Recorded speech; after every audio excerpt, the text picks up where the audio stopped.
Welcome to our full guide on how to disable creative effects notifications on Snapchat. Let's dive into the simple steps. 1. Open the Snapchat app on your Android device. This is the initial step where you launch the Snapchat application on your Android device. 2. Tap your avatar or profile picture at the top left of the screen. Once the app is open, locate and tap on your avatar or profile picture displayed at the top left corner of the screen. 3. Tap the settings icon at the top right of the screen. After accessing your profile picture, tap on the settings icon located at the top right corner of the screen. 4. Tap on notifications. Within the settings menu, locate and tap on the option labeled notifications. 5.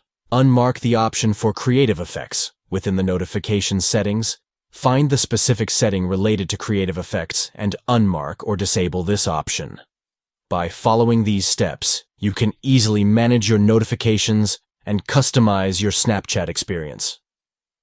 Stay tuned for more tips and tricks on optimizing your social media usage.